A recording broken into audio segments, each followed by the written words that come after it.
Hey, Superman 1983-7 here.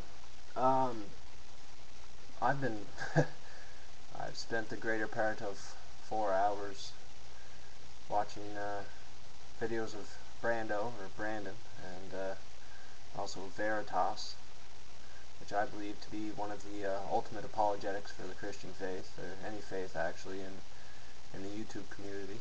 I'd like to praise you. Brandon, I, I think you're great. I no qualms with you whatsoever, no qualms with Veritas. But I have I have issues with the way everybody is arguing in YouTube today. Now, I have an atheistic point of view, okay? And apparently you do too, Brandon.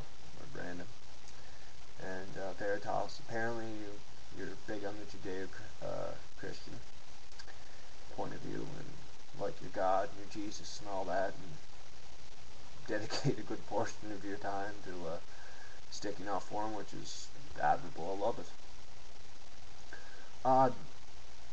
The only thing I have problems with is you can argue and you can argue and you can argue, alright? And as many big words and as much studying as you do Veritas, and as good as apologetic you are, it's faith. That's what it is. It's faith. Angels is faith. Miracles are faith. Mind you, because I am faithless, I believe that the reason people see miracles or believe in angels is because they're misguided. Okay? You've been brought up from day one to believe in God, a supernatural creator who created the universe and Earth between 6,000 to 10,000 years ago.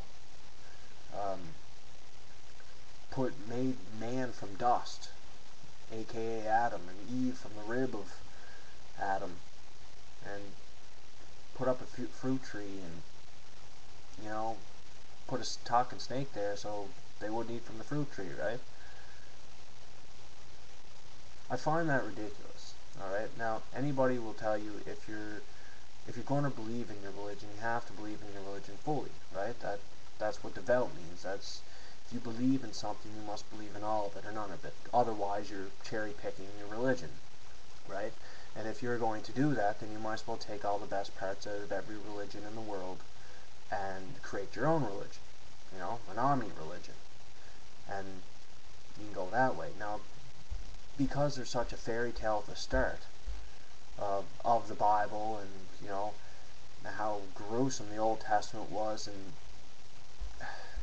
how, I don't know, how the New Testament is, I really don't even know how to describe the New Testament, to tell you the truth. It's a great read. I'll leave it at that. You obviously know my views on the Bible, and I read it once and that was enough to disgust me. And anyway, I'm not going to get into my views on why I don't believe, but anyway,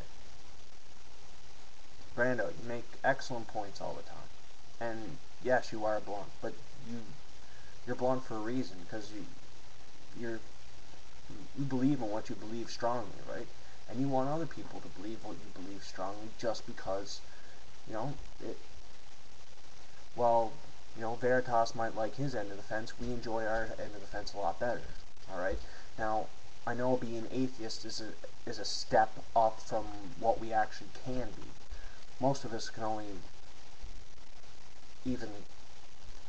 should only call ourselves, or all of us should only call ourselves agnostics.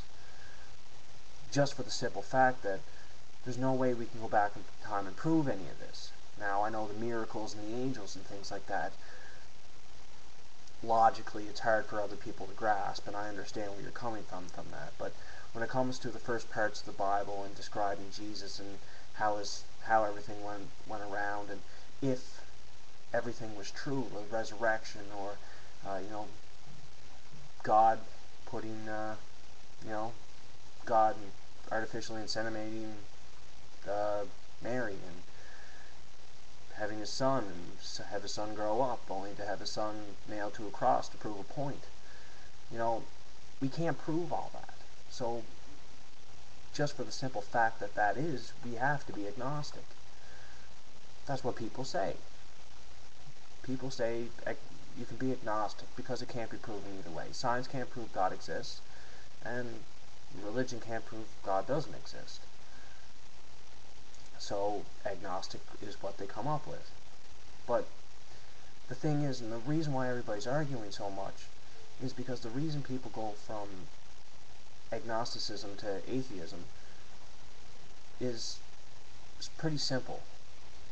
The law of probability. Okay? I would love a mathematician to use the law of probability and put forth a bunch of numbers. Okay? First, a set of numbers to 1 on the fact that God may exist, whatever number that may be. I'm sure it's a very large one. And going over to the fact that God may exist or may not exist. I want the numbers in both of them. Add them up. Now, because I know the numbers are probably going to go in my direction, that's why I'm an atheist.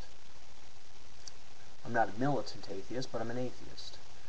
Because the law of probability would probably go in my favor and say, you know what, there probably isn't a God. But because there's not substantial fact enough to prove either way, there's also going to be a number for him to exist. Although small and probably improbable, it's probably out there. So, you know, me, you, Brando, Veritas, we can argue about it all we want, but in the end, Veritas, you have your faith. I'm glad you're sticking up for it, as we stick up for our belief that there is no God. But what's arguing to? Am I going to change your mind? Is Brandon going to change your mind? Is anybody in the world going to change your mind, Veritas? No. Is anybody going to change my mind? No. Now, I love the videos and I love the points, but most of the reason I like coming on here is because there's a lot of ignorant people posting random bullshit all the time that make absolutely no sense and are completely false all the time. I like watching those guys. Sometimes I comment on them, sometimes I don't. Sometimes I find two extremely smart people bickering like yourselves, and I just have to bring them back and say, your faith is yours. I'm not going to change it. He's not going to change it. Because we don't believe in what you do, believe in what you believe in, and have different views on the matter, doesn't mean either of us are wrong. Doesn't mean either of us are right.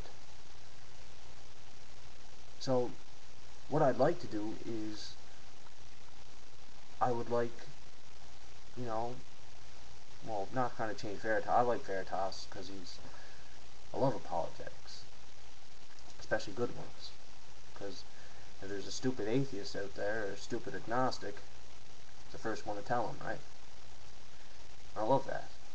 Because, you know, sometimes the best way to educate someone is to show them that they're a complete idiot.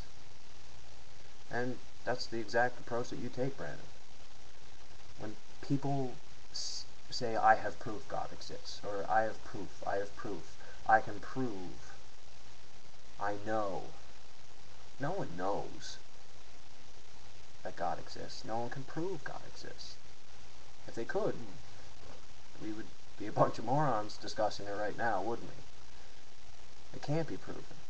It's your faith. That's why it's faith. You must have faith within it.